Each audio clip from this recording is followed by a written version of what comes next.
What up, everybody? What up, everybody? Let me get to the spot.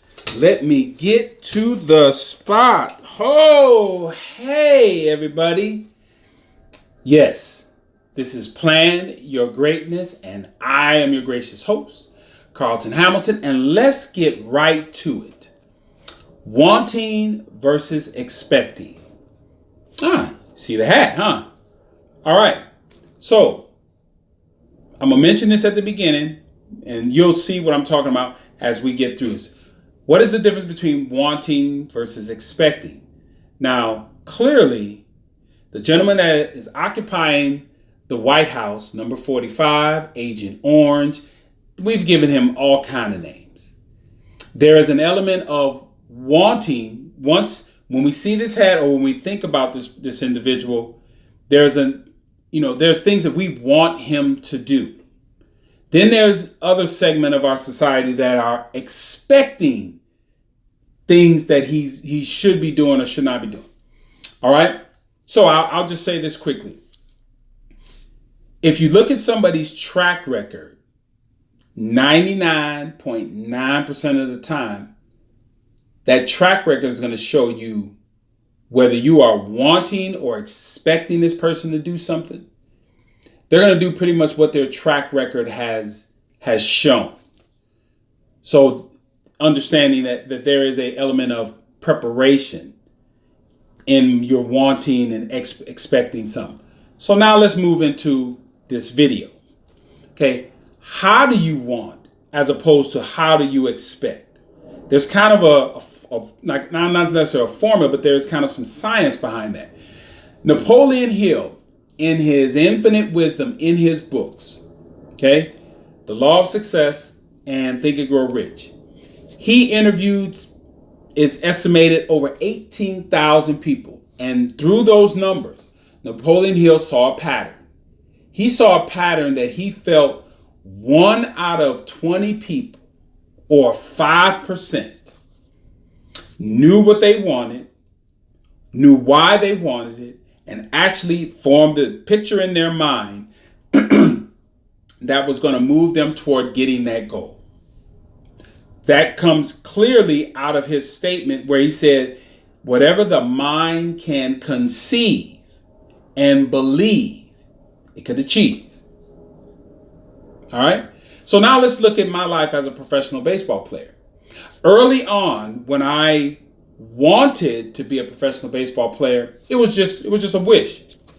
But as I saw my skills getting better and I started dominating the competition, now it became an expectation.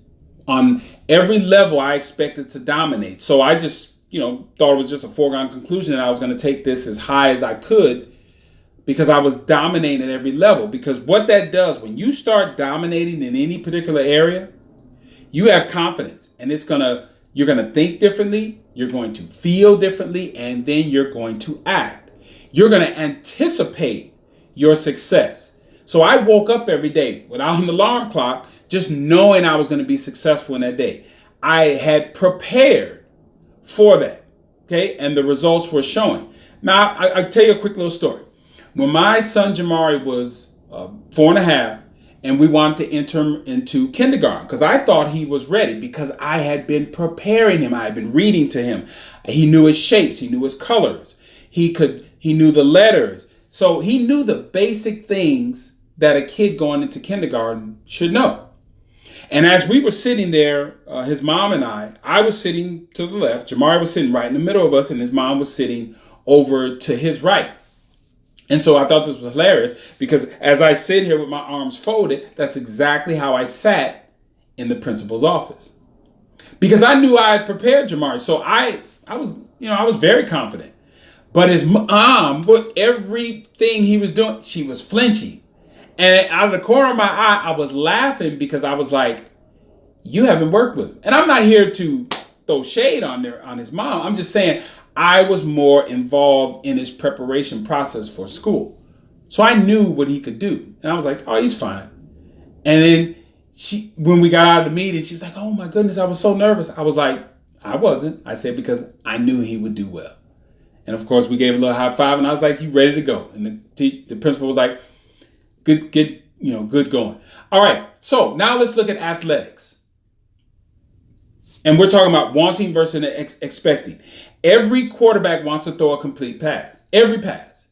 Every running back wants to run 10 yards. Every wide receiver wants to catch a touchdown. Every cornerback wants to knock it down. Every linebacker wants to stop the run. On and on and on and on and on. Baseball. Every pitcher wants to get the hitter out. Every hitter wants to get a hit. Every defensive player in basketball wants to stop the offense. Every offensive player wants to score. Want. But what separates all of them from the wanting is the expectation, is the one who's going to win is the one who has prepared. It's going to show. He wants to succeed, but then he knows that, well, there's a level of expectation that I have put in the preparation. So now what I call that is the spirit of expectation. Because if you are operating from not the spirit of expectation, which would be fear, it's because you did not prepare your best. That is on the level of a lottery winner and the lottery winner's mentality. You don't expect to win the lottery. Who does? Who actually wakes up and says, well, I expect to win the lottery? No, you're fooling yourself. You want to win the lottery because if you were actually expecting to win the lottery, your house would be filled with different stuff. You would operate in a different level of understanding. Not to say you're just going to go out and buy a bunch of stuff because you expect to have the money to, but your purchases would be different. Just the way that you live your life would be different if you knew or you expected that you were going to win the lottery. Same thing in college. If you have pop quizzes, oh my goodness, there's a pop quiz. Why is that? If you have been preparing up until that point, you're ready for a pop quiz because the professor isn't going to give you anything new. He's just going to see how much of the information have you been retaining. Car accidents. If we drove and said, well, I want to be a good driver as opposed to I expect to be a good driver and I expect not to have an accident, that means you are going to operate from a position of I'm going to have the right distance. I'm going to go the right speed. I'm going to make sure I check my side mirrors. You're going to say, because I'm doing these things in preparation because I expect to be safe. Another one is if you keep your house clean, then you're never worried about guests coming over or a female coming over because you are expecting guests all the time. Now, just on a side note, I told my son, I said that if you are wanting to, a good impression on a woman or actually get to that intimate part of, the relationship, better have your place clean in 3 areas: kitchen, bathroom, bedroom. That's a little side note. All right, so let's get back to this. The difference between wanting versus expecting. That is, wanting is a wish. Okay, you're in preparation, you're wanting something. But when you start preparing, your faith and your belief is in the preparation. Because if you are preparing, you're expecting success.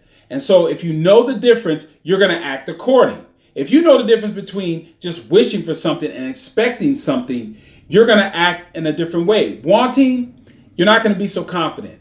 Expecting, you're going to be very confident because you're expecting success. And if you are operating from that space, you are clearly planning your greatness. This is Plan Your Greatness and Make America Great Again. I'm going to say this again. Plan your greatness. You know why? Because no one else will. Not even 45. See you next time.